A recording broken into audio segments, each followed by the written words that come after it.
who can barely make ends meet and want to buy a home can make it in this market, but also for developers that can deliver some more affordable housing product. And finally, we've got Charlie Farrell he's the CEO of North Star Investments. He's going to go over all of our financing discussions today, talk about how to possibly build an offer that compete with cash and how to jump to the front of the line and bidding wars, etc. So we're hoping this is a general discussion for both home buyers, sellers, real estate agents, anybody. Please feel free to put your questions in the chats on the side, and we'll get those to panelists as best we can. And so I'll go ahead and introduce our first topic today. We'd like to go over the state of the market. Is it still as smoking hot as it has been? Are we seeing some cooling in the last couple of weeks? What's your experience been? We'll start with Jenny.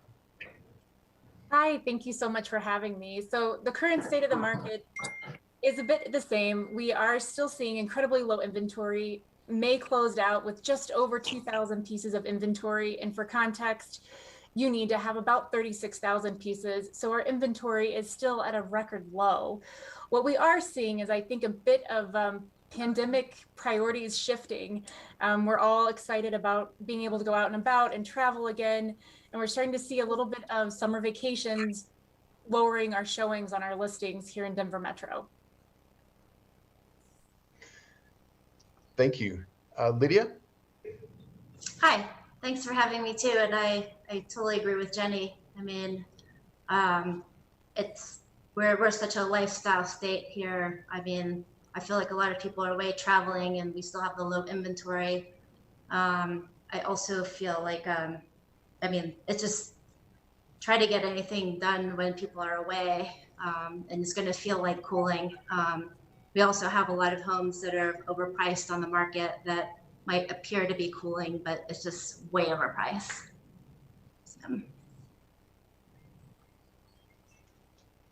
All right, Mr. Rankin?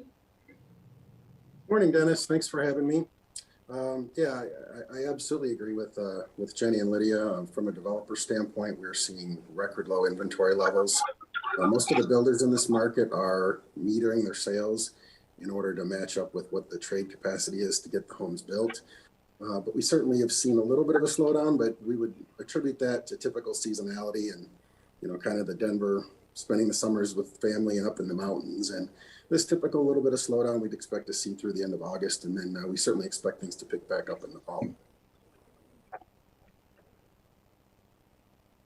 Great, thank you.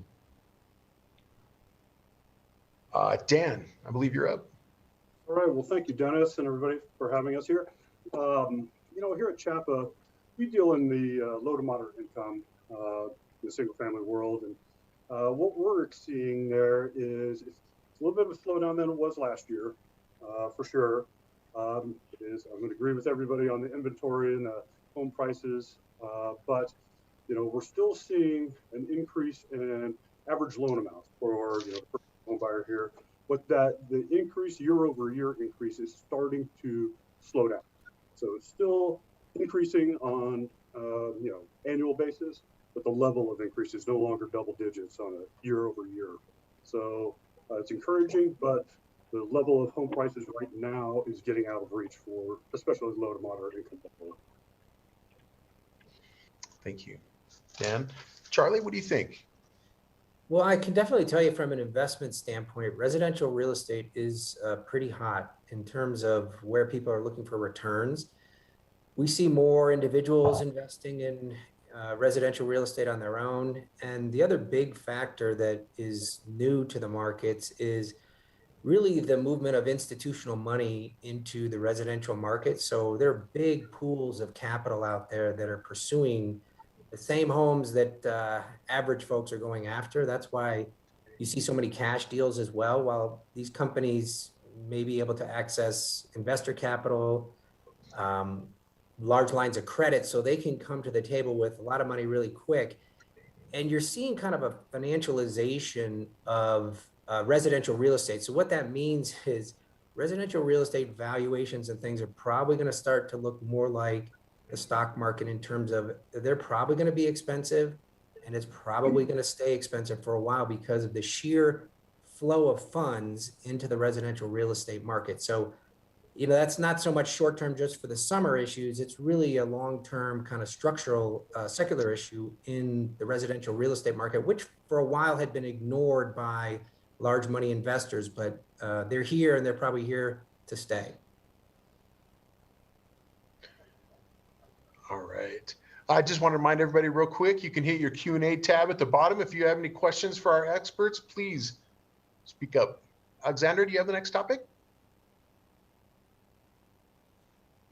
Yeah, let's dive into kind of what's driving this as we talk about the record low inventory. And I'm not going to call on you guys specifically, just, if you've got something to say, please just dive in and we can kind of have a, an ongoing dialogue and talk amongst each other. But I'm just curious, is there anybody on the panel who first saw the current state that we're in? Were there things that were allowing you guys to know in your business dealings every day that we were going to get to the point that we are right now? Well, I'll take the opposite. At the beginning of the pandemic, I think you would have found most investment managers and advisors would have said, hey, real estate is going to take a hit. Primary, secondary, it's going to be really difficult. But with the amount of money that basically flowed into the economy and the markets and inflated really equity values, stock market values, what we saw just anecdotally and what you saw across the country is with the stock market up, people felt wealthier. And that wealth began to make its way pretty quickly into real estate for reasons obviously related to the pandemic, people wanting to move and try to get out of cities and things. But it was a very strange phenomenon. I think back when this hit, I think in the lumber market, okay, you know how obviously expensive lumber is right now. I think when the pandemic first hit, there were, I think close to 0 bets in the futures market on lumber going up.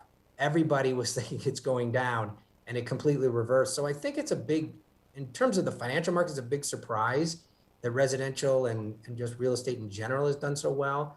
But I think you can trace it back to obviously the increase in stock market values. It makes people feel richer in their 401ks, money for down payments, money to lend to kids. I mean, there's a lot of stuff connected to stock market values that it had just the exact opposite result of basically every other prior recession.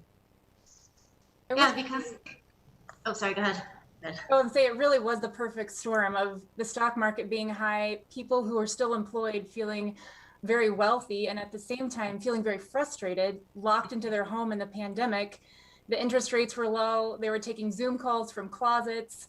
They were homeschooling. And it was kind of this perfect storm of wanting more space, being focused on your home. The whole city was really closed. And so people were hyper-focused on their lifestyle and where they were spending their time, which was at home and in their backyard.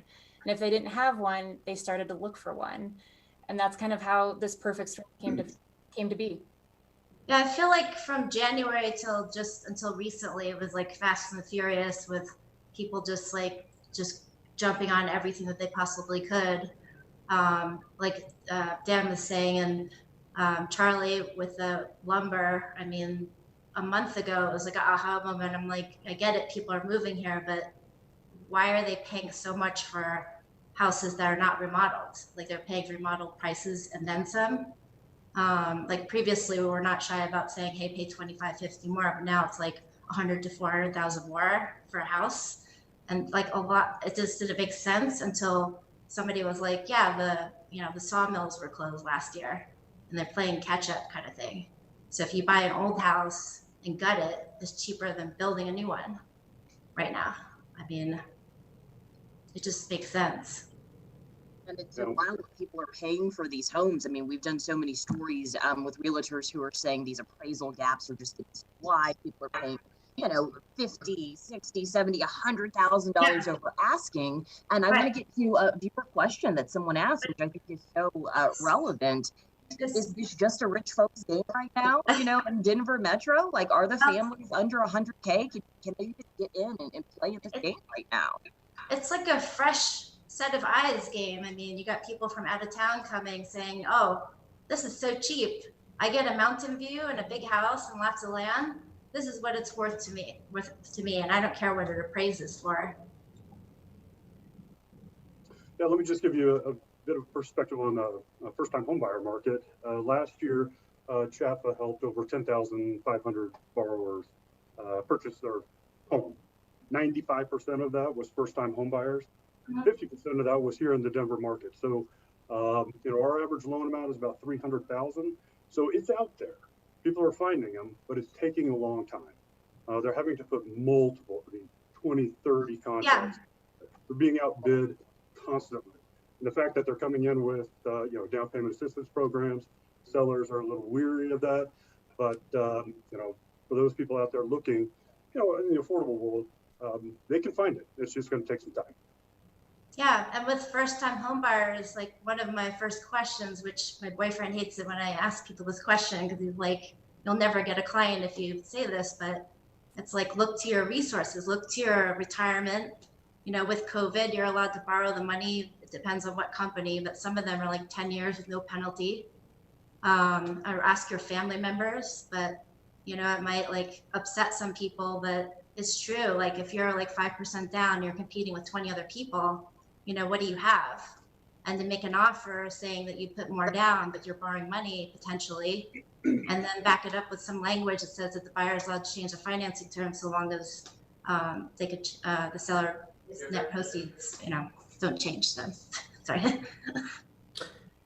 Yeah, and I think the question about whether people who make under 100,000, I mean, it's a big public policy issue too, because what the policies from sort of the Fed and Congress, they had the effect of rewarding everyone who already owned assets. So if you owned a home or you owned a retirement plan, if you figure the stock market since the start of the pandemic is up over 40%.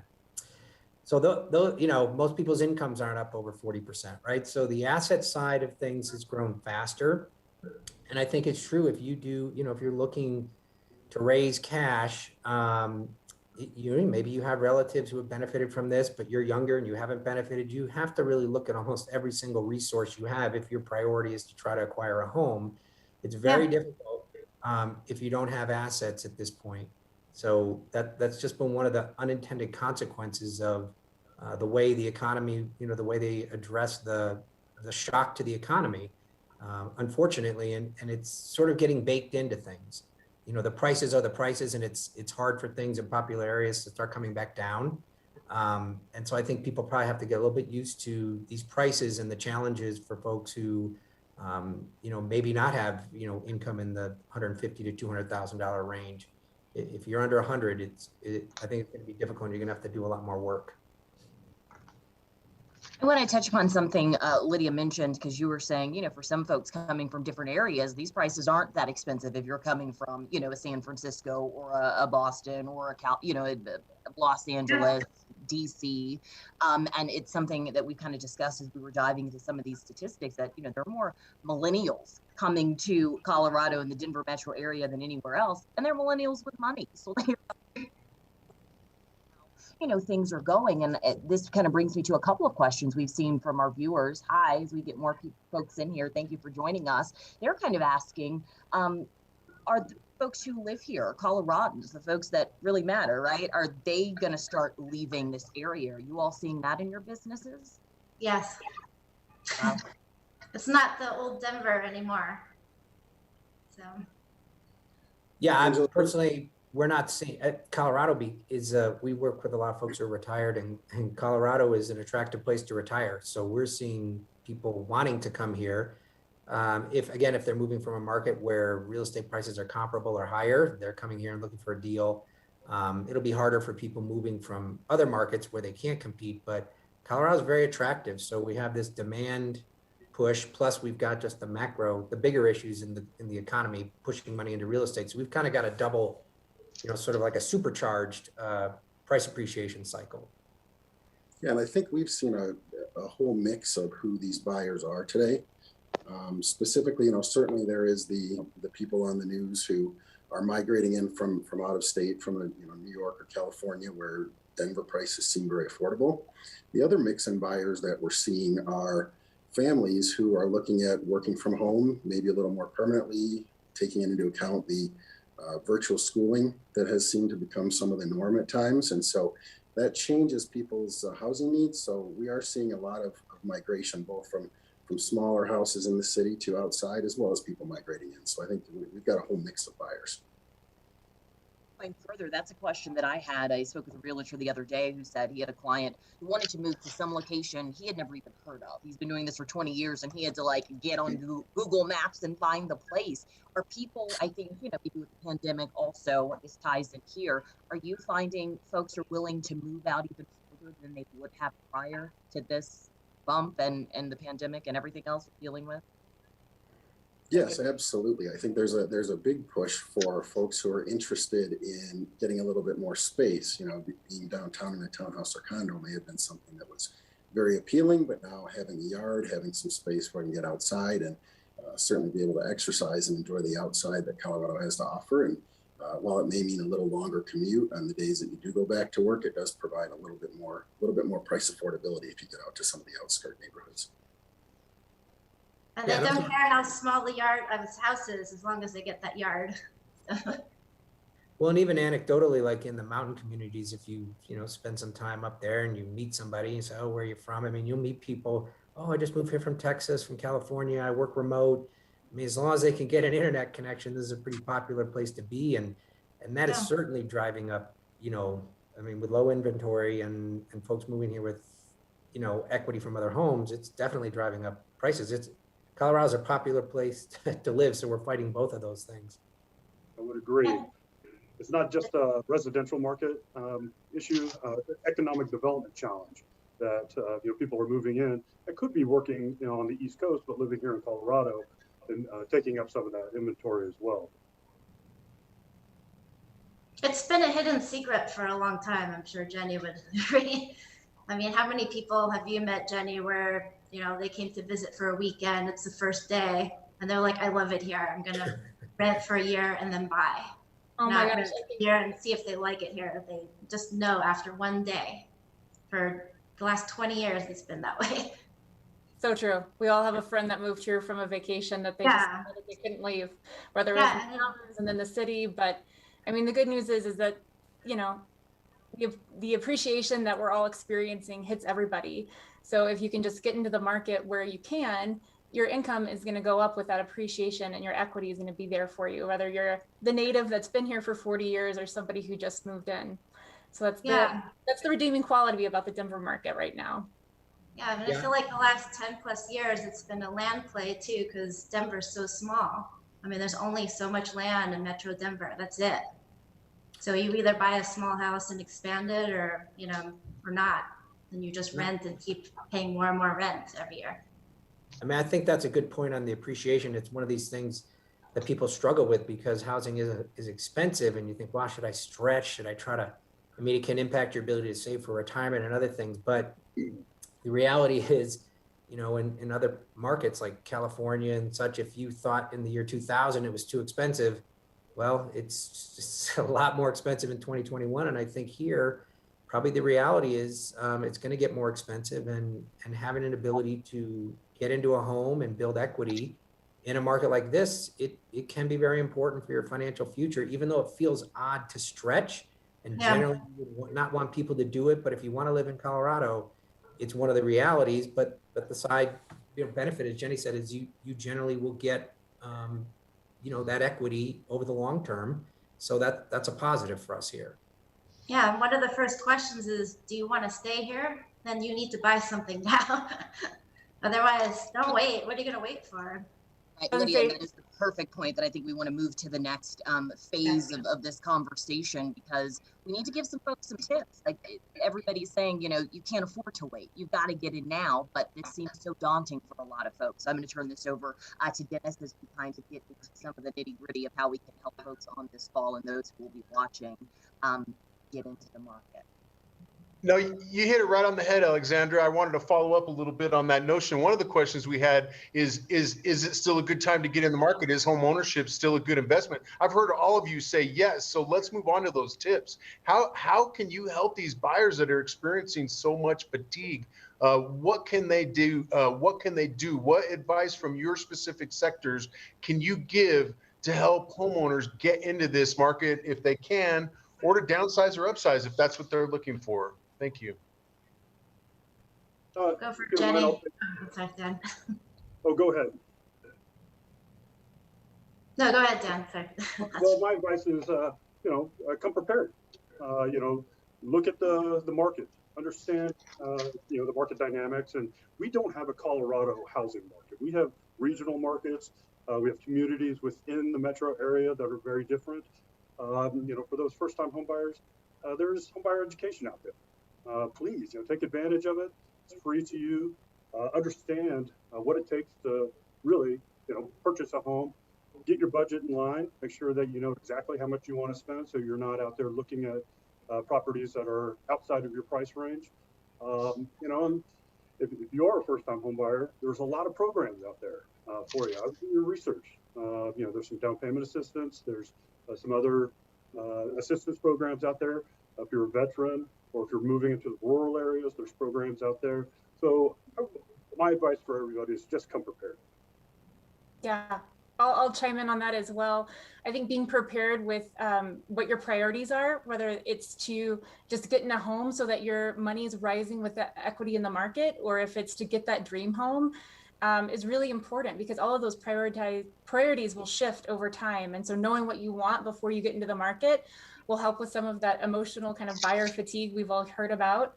The other thing to think about, and strategies that I'm recommending to clients, is to maybe wait for that property that's been on the market for 10 days or more. If you're not in a place to be very competitive, doesn't mean there's something wrong with it. Sometimes it means that it was overpriced, or sometimes it means it just maybe wasn't in as desirable of an area. But be patient, kind of wait for some of those properties to come on the market.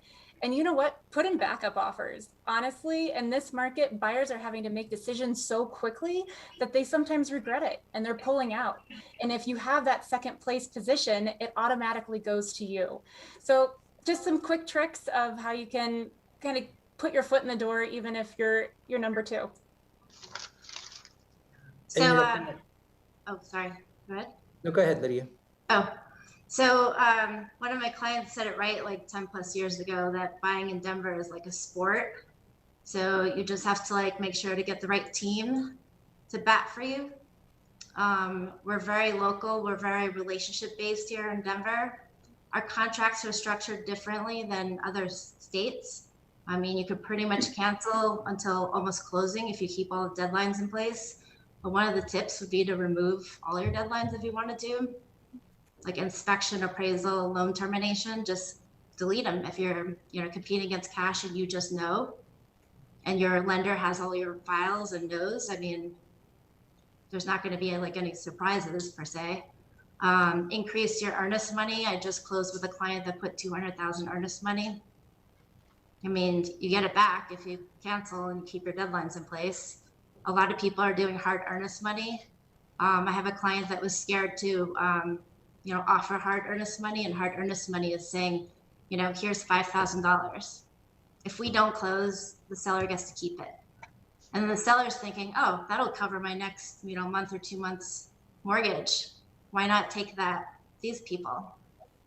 Nowadays agents are like, hey, are you guys offering hard earnest money? You guys offering hard earnest money? I mean, it's kind of become like a standard in that way. But my client was scared to offer it. And I said, you know what? If you cancel, I'll pay the $5,000. I think it's that important to do it. But, us agents have that flexibility. I'll take that gamble because I know this is a house for you. And then speaking about what Jenny was talking about, waiting for the right house, I call it real estate karma. And that house, is going to present itself now or maybe a year from now, but just get ready, to jump on it. So I think there's also a lot you can do online with all the developers. All the builders have great websites that have their plans. You can do research on what sort of plans you're interested in. Get on the mailing list so that you're first to know whenever lots are going to be released and things are available for sale. I'd also recommend booking an appointment before you go into a model or sales center, just so that you get the appropriate time with the sales counselor, can really understand what the requirements that builder may have. And then finally, certainly consider getting pre-qualified, because I think it's tough to compete in the market, whether it be new or resale, if you're not exactly sure how much you can qualify for. Yeah, and on that, following up on that front, on the personal finance side, if you are thinking of venturing into the real estate market, there are some really basic stuff you have to do. First, you have to check your credit score So a lot of people don't actually look at that. You can get a free credit report from all the agencies through the Federal Trade Commission website. And sometimes there's mistakes. I mean, people think they have great credit and they get on there and they're like, oh my gosh, there's something wrong here. And it can take a while to get that fixed.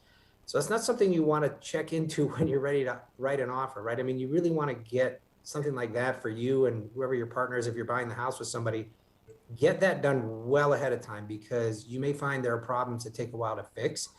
And then, as others have mentioned, you really have to try to gather as many assets as you can in order to be competitive. So, there are some options, and I think Lydia mentioned this, but through, if you have a 401k plan, and again, these are outlier items, okay? They're not your preferred method of raising money, but if you felt like you really wanted to get into a home, you do have an ability to borrow from a 401k plan. You can borrow roughly up to $50,000 from your plan. And what happens is you pay that money back to yourself. Okay, so you're paying it back into the plan at a modest interest rate. So it's like an investment you're making in the real estate. You can make some modest withdrawals from IRAs like Roth and regular IRAs. Roths are a little better, but you can $10,000 there. Look to relatives or even folks who have owned homes or looking to upgrade. We've had people go through this as, oh, I can't raise enough cash, but they haven't thought about putting a line of credit on their current home. They might have a ton of equity in there and they might need to cover some amount of money, but pulling out it from their investments may not make sense, big tax consequences. So you try to just look at all the different opportunities that are available to you, get, your personal finances in order, and then look for every opportunity to raise funds efficiently. Yeah, ask the experts and get creative. And I mean, I think some of the younger folks could get away with doing house hacking, which is, buying a house and renting bedrooms and living there for free and then building your wealth. I mean, as low as the interest rates are now, I mean, it's almost free. I mean, I have my clients, I catch my clients saying, oh, I'm going to pay off my loan. They're like, oh, wait, why would I? Because you take that money and invest in other things. So. Finally, I'd just like to, reemphasize, the down payment assistance programs out there. There are many forms. Some of them are grants, some are forgivable loans, some are silent seconds. Some are up to 6% of the loan amount. And that can be a tool in the toolbox for many borrowers putting the pieces together.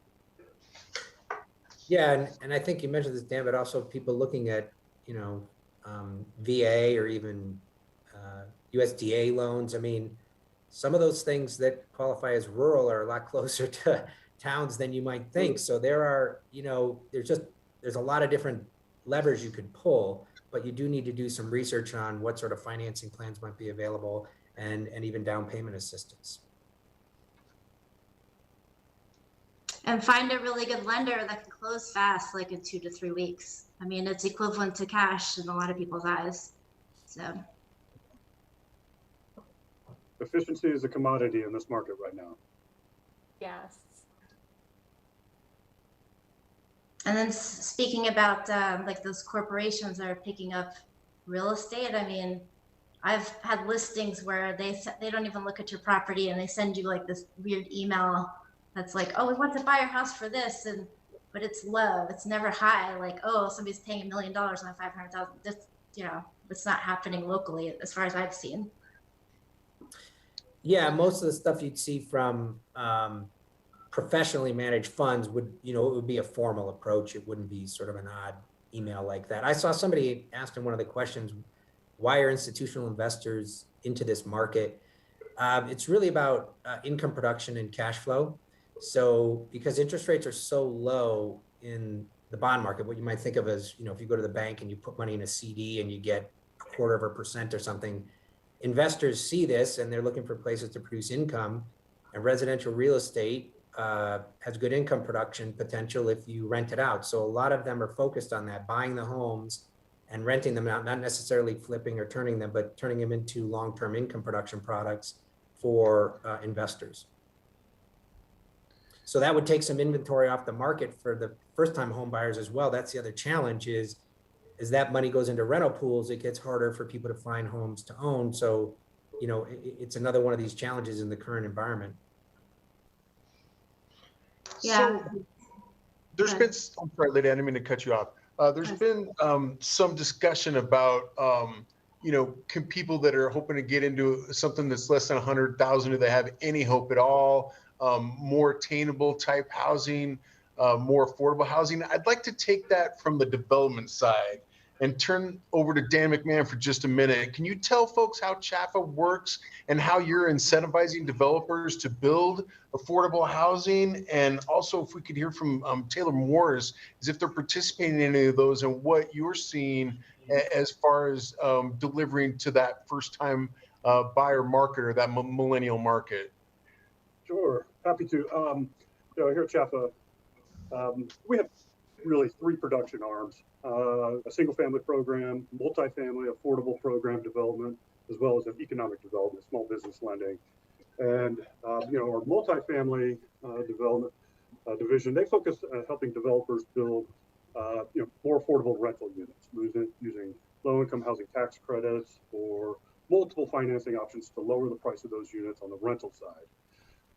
On the single-family side, it's becoming more and more challenging.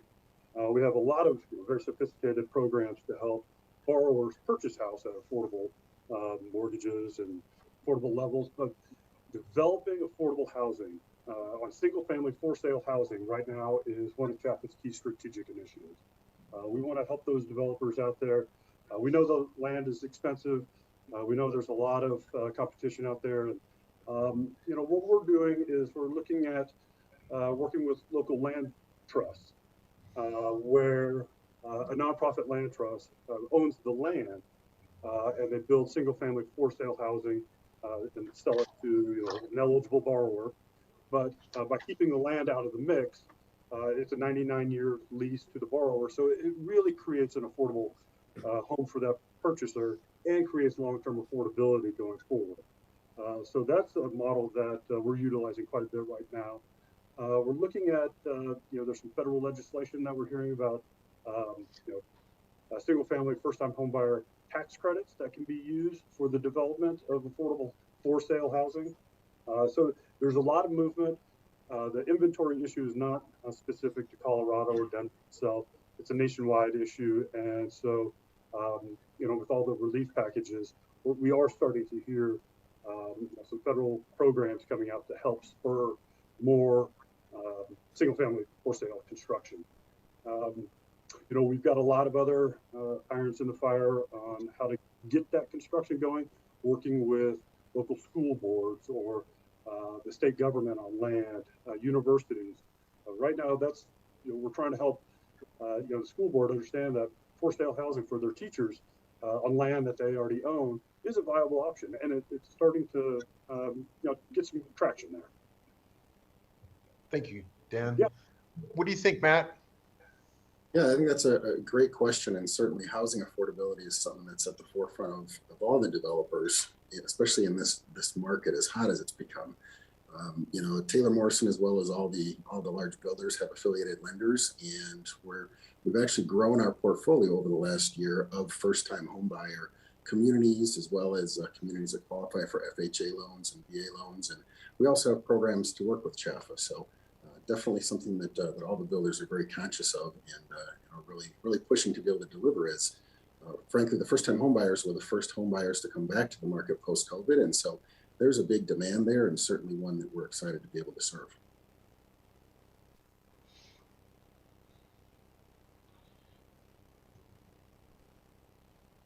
All right.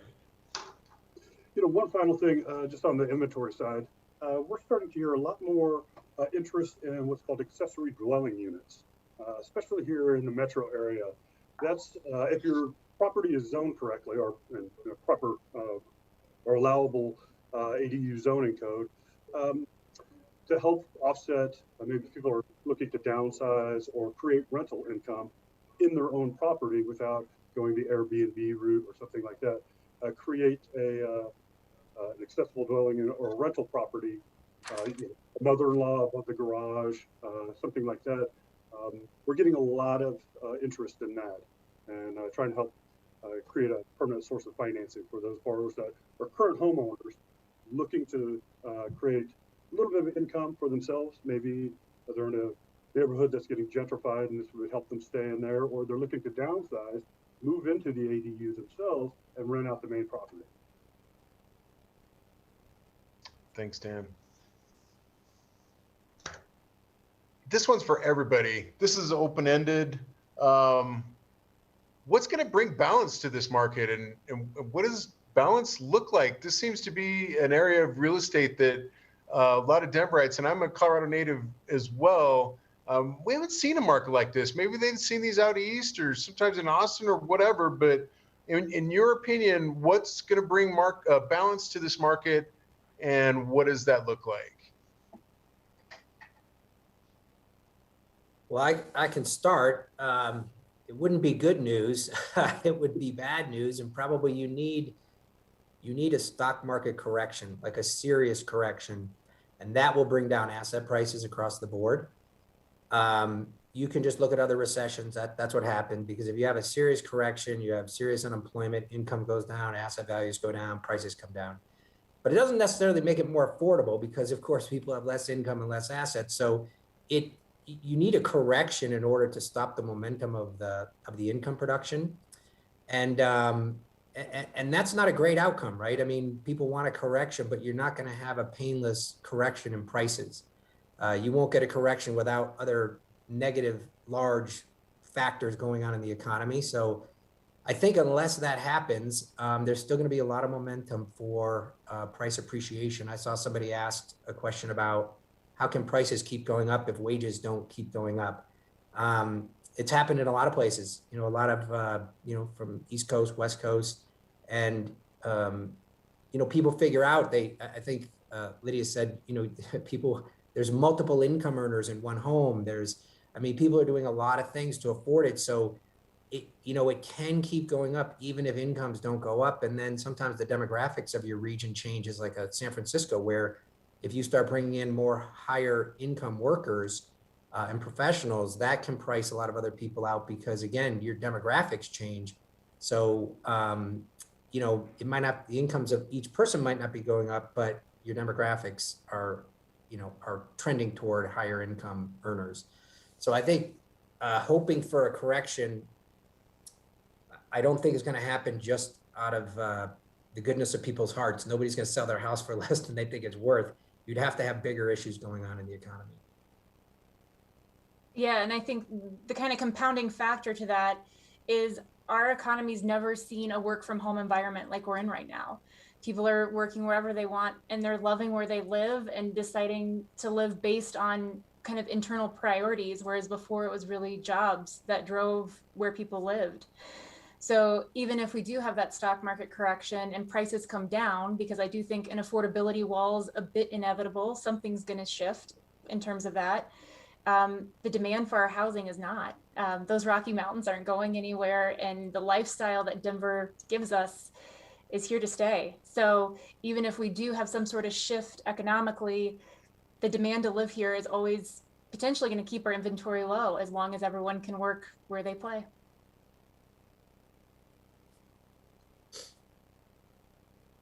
Yeah, I think the inventory issue is the number one issue right now. And you heard Charlie say that it may not be good news, but the foreclosure moratorium is supposed to end tomorrow. That's been extended another month. Certainly they're helping people who need it. Stay in their homes during this pandemic, who lost their jobs. That will eventually start releasing a little more inventory. I don't see that as a long-term solution by any means, that the moratorium will be lifted. But unfortunately, everybody's staying stagnant right now. The market is not fluid. And so that's what's keeping home prices and the inventory, home prices high and inventory very low. Once people start moving around a little bit, I do see it opening a little. It's not going to bring down home prices by another comma, but I think it should ease things, unlike this market that we're in right now. Hey, Matt, can you build us a couple of million new homes? Yeah. I would love to. And Charlie, stop investing in homes. Right, exactly. No, I think you bring up a great point. Is there certainly is a demand for inventory and putting more inventory on the market, and the developers are absolutely focused on that.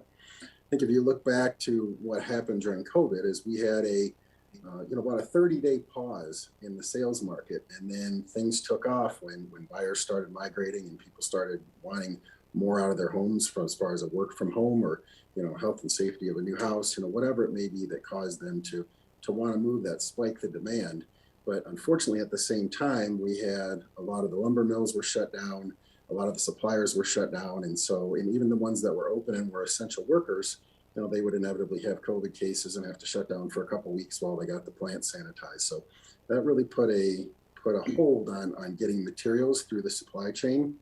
And then you couple on the February freeze, which seems like forever ago now, but a lot of the resin manufacturers, so anything that was plastic, down in Texas, they had a lot of damage from the storms. And so, it puts constraints on PVC piping and plumbing piping and windows and anything that's resin or plastic based in the home. So we're in the process of working through that. The good news is that's what we as developers do every day, is work through those hurdles and work through those problems. And so we feel like we're working it out and we're going to get there, but I think we will start to see a little bit of relief in the market once the supply chain is back up and fully running.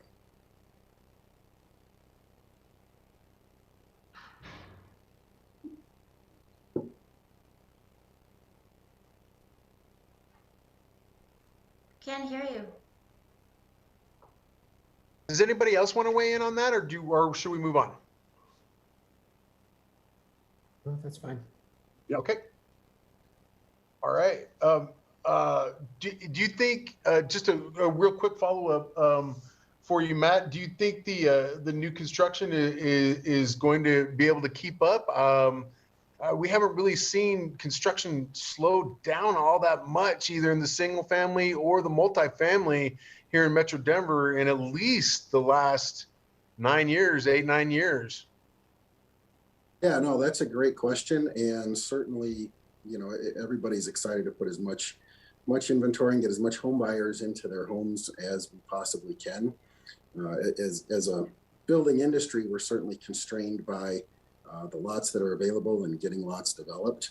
And as I mentioned, because of some of the supply constraints this past year, we sold 30% more houses in Denver than we were able to start. So we are playing catch up, and we'll continue to play catch up for a stretch. But certainly, we're very positive on the market in 2021 and looking forward for the next few years.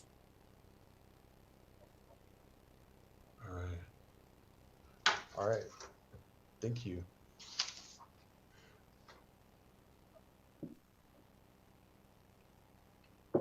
Alexander, did you have a subject questions follow up on? I'd like to get through some of these viewer questions answered. I think there's some great stuff in here, specifically, and maybe this is something for Lydia and Jenny, but there have been a couple of questions asking about what are the hottest areas right now, the best areas to be in, where you're going to get a bang for your buck, if that's even a thing right now. But what are you seeing or places that people are getting into homes that are making sense for them and their families? You want to go first, Jenny, or you want me to go first? Yeah. So, we've talked a lot about the suburbs, and that's certainly where a lot of desirable kind of multiple offer bids are happening. There's been a big shift in priorities. It used to always be numbers of bedrooms and bathrooms and square footage. And now it's kind of that plus your backyard and outdoor space. And so those are the areas that are getting a lot of demand right now.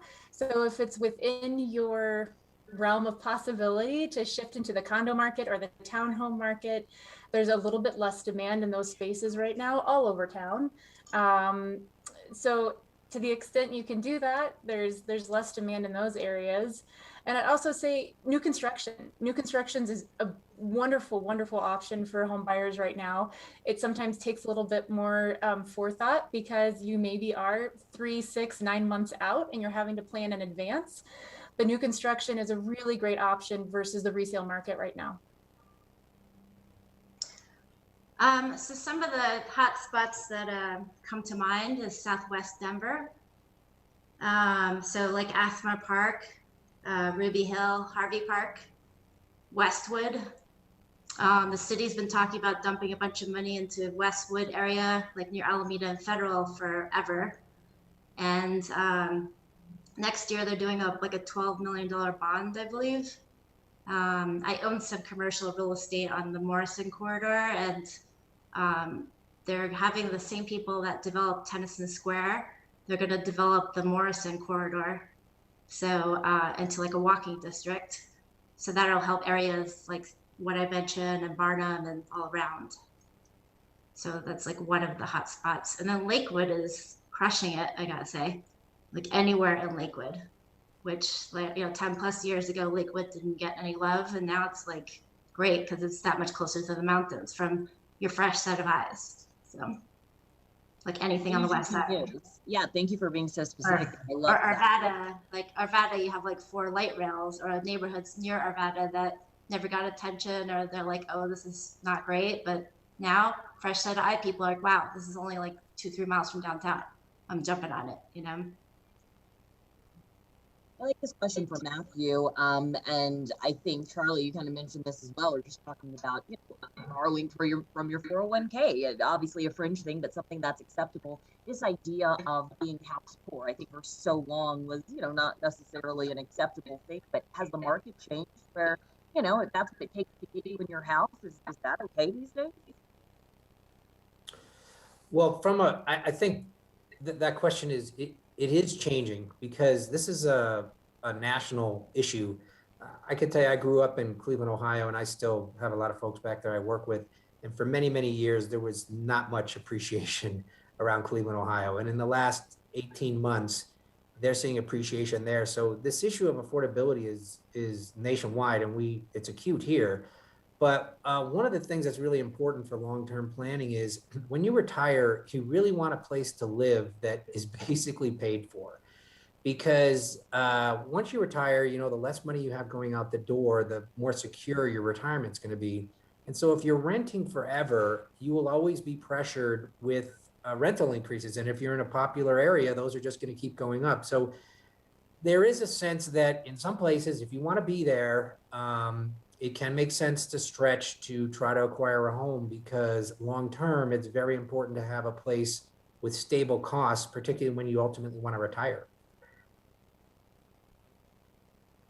And to add to that, I think taking a look at where interest rates are today versus even a year ago, I mean, interest rates are in the news every day, but the reality is we're at historical lows, which in turn increases buyers' buying power. So if there is a market to stretch a little bit in, this might be the one, because I think at some point in the future, whether it be 12, 24 months from now, as interest rates start to tick up, that buying power may erode. So now is definitely time to capitalize on what buyers can afford. Just to add some context to that, one of the lenders I work with did a study, and she found that Vanguard did a retirement study last year where the median retirement savings for Americans were $33,000. Last year alone, the Denver market gained about $30,000 in equity on average. So to your point about retirement, if you can get into this market, it's going to be kind to you. It's just you have to get in.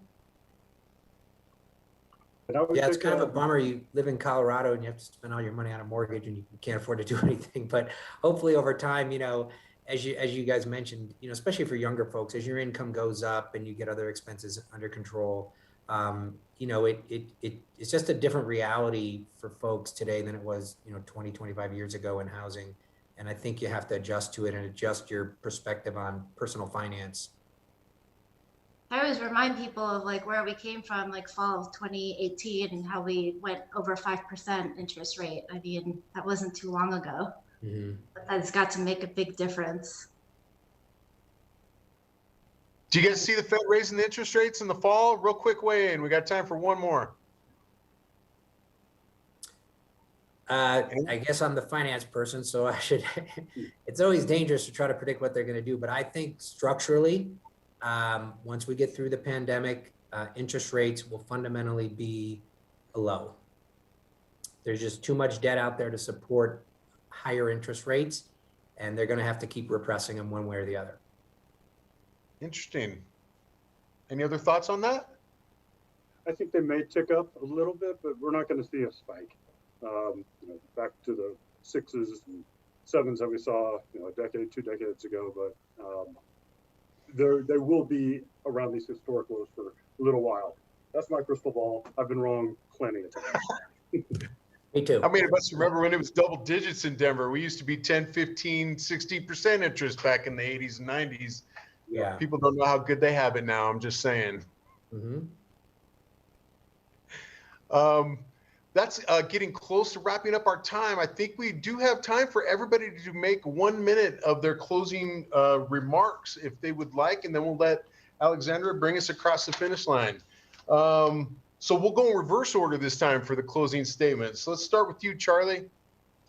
Well, I would just say for people interested in the real estate market, again, do your homework, get prepared, make sure your finances in order, gather whatever assets you can, and think about housing as it is a core asset for personal finance and long-term security. I know at one point we had thought about maybe talking about people who might want to downsize. That is always an option. Let's say in your working career, you have to live near Denver, you buy a house, you have to stretch, you ultimately hopefully get the appreciation. If you sell that asset and ultimately downsize and move out of the metro area to something actually cheaper, then you can actually recognize some of that equity in there, good tax benefits in home ownership equity for the most part. If you're married, roughly $500,000 of that is not taxed. If you're single, $250,000. So there are a lot of reasons to look at it, look hard at real estate, and try to put yourself in the best position to get into the market without stretching too much, but you're going to have to stretch. Great. Dan? Yeah, thank you. For the first-time homebuyers out there, I would say definitely take advantage of the free homebuyer education classes. Understand this process. This is going to be the largest asset you'll probably ever own. Look into down payment assistance. Get creative. Also know down payment assistance is available to not only just first-time homebuyers, but everybody who's looking to purchase a home. It's not regulated to first-time homebuyers. So there are many programs out there. Just do your homework, come prepared, be resilient, and be creative. Good advice. Thanks, Dan. Matt? Yeah, thanks. I think all the developers certainly, we deal with new home buyers every day and can certainly empathize with how competitive the market is today. I would just encourage everybody to use all the tools that are available, whether it be researching builders online, researching resale homes online, and certainly spend time with your lender and understand what's affordable, what you're going to need in order to make a competitive offer. And just know that everybody from the builder standpoint is very passionate about helping customers make moves. And when you do find that new home, there's going to be nothing sweeter than a new beginning. Great. Thanks so much, Dan. Matt? Oh, excuse me. I'm sorry. Thank you, Matt. Lydia, you are up. I'll be Matt. I'm sorry. I did think of another tip that it was like the first time this year, but my lender looked into, because my client was looking he had to put 20% down, but he didn't have the cash. So part of his down payment was coming from his retirement, and then he would, be able to pay it back in 10 years with no penalty, but it wasn't enough for the 20%. So the lender looked at his bank and asked them, saying, hey, he's had this great job for 4 or 5 years. Do you think you could grant him a loan with 10% down? And so they looked at him as an individual and gave him a loan for 10% down versus 20, just an individual loan. I think it's a portfolio loan kind of thing. So I guess it's good to ask around, because I've heard that banks have money that's just kind of sitting there and they really need to lend it, and they might give somebody an individual loan. Great. So just because it doesn't exist doesn't mean that it doesn't exist, kind of thing. And don't give up. You just need one house, so you don't want to. And if you feel like you're getting burnt out, just go do something fun and then go back right into it. So that's my suggestion. Good advice. Thanks, Lydia. Jenny, give you the last word. Oh, thank you. Yeah, you know, Alexandra, you kicked it off asking if residential real estate was a nightmare or if it was still a dream. And I'm going to go with it's a dream. It's just a dream that may look a little different than you first imagined it. You know, Denver real estate right now is a sport. You got to have the right team. You got to have the right offense. You got to have the right defense. And I think more than ever, it's so important to just be prepared and to, you know, take a moment back. If you haven't been successful so far, now might be a great time to get back in it, or at least re-strategize and go for it. We are seeing showings slow, even though inventory is not increasing. And I think it's because so many people are burnt out and or taking some summer vacations. So I would just recommend it to keep that dream alive, to reconfigure if you need to. But the appreciation's so good. It is so sweet and as good of a dream as you first imagined. So get in and get that appreciation and yeah, keep at it. Thank you. Thanks, Very Jen. inspiring there, you know, when it comes to providing wealth to families, sometimes home ownership is the only way to truly do that. So thank you so much, Charlie, Jenny, Dan, Matt, and Lydia, for sharing your expertise. I feel like an hour seems like a long time until you really dive into it. And there's just so many great questions from our viewers. Thank you for taking the time to join us. This will be available if you join late, or if you'd like to see it or send this along to some other folks you think could benefit. This will be at 9news.com on our end. You can also find it at the Denver Gazette. I just want to thank our panelists, viewers. Thank you, Dennis, and the Gazette for having us be a part of this. It's something we're very passionate about at 9 News. So please, if you have questions that were not answered today and you'd like to get them answered, we are really working around the clock to get some of these questions answered for our viewers. And I know the talented and passionate journalists at the Gazette feel the same way. This is a topic that we can all learn from, and the market isn't changing anytime soon from what we've learned. And now is the time to get in if you can. So thank you so much. Dennis, do you have anything else to say? I just want to say thank you for taking the time and allowing me to be a part of it. Thank you. Yeah, thank you also very much, panelists and viewers, and appreciate all the wonderful questions. Really good program today. We look forward to engaging with you going forward. So don't hesitate to reach out to either one of us with questions, and we'll look forward to seeing you all next time. Thank you. Thank you. Thank you. Bye.